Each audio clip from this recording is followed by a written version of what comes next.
E bus ലാഭകരം, വസ്തുതകൾ പഠിക്കാതെ പ്രതിപക്ഷം തോന്നുന്നത് വിളിച്ചു പറയുന്നു ആന്റണി രാജു. ഇ ബസ് ലാഭകരമാണെന്ന് ആന്റണി രാജു MLA മറുപടി.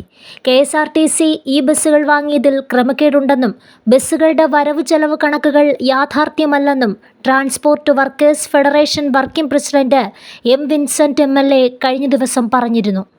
ഇതുന്നയിച്ചാണ് ആന്റണി രാജു നിയമസഭയിൽ മറുപടി നൽകിയത്. കോൺഗ്രസ് ഭരിക്കുന്ന സംസ്ഥാനമായ കർണാടകയിൽ ഇ ബസ് കൊണ്ടുവരുമെന്ന് ഇന്നലെ വാർത്തയുണ്ടായിരുന്നു. തെലങ്കാന, ഹിമാചൽ പ്രദേശ് എന്നിവിടങ്ങളിലും ഇ ബസ് കൊണ്ടുവരാൻ പ്ലാൻ ചെയ്യുന്നുണ്ടെന്നും അദ്ദേഹം ചൂണ്ടിക്കാട്ടി.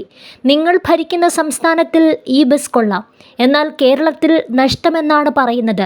ഇത് ശരിയല്ലെന്നും ആന്റണി രാജു വിമർശിച്ചു. ഡീസൽ ബസ്സിനേക്കാൾ ഇ ബസ് കൂടുതൽ ലാഭകരമാണെന്നും അദ്ദേഹം വ്യക്തമാക്കി. വസ്തുതകൾ പഠിക്കാതെയും മനസ്സിലാക്കാതെയും പ്രതിപക്ഷം തോന്നുന്നത് വിളിച്ചു പറയുകയാണെന്നും ആന്റണി രാജു പറഞ്ഞു.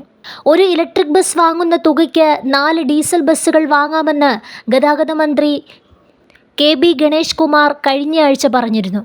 ഇതിന് പിന്നാലെയാണ് വിൻസെന്റ് MLA ഗുരുതര ആരോപണം ഉന്നയിച്ചത്. ഗുണനിലവാരം വിലയിരുത്താതെയാണ് PMIയുടെ 50 ബസ്സുകൾ മാനേജ്മെന്റ് വാങ്ങിയത്.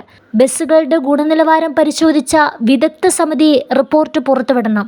മാനേജ്മെന്റ് പറയുന്നത് പ്രകാരം 6026 രൂപ ഒരു ബസ്സിന് പ്രതിദിന വരുമാനവും 4752 രൂപ പ്രതിദിന ചെലവുമുണ്ട്.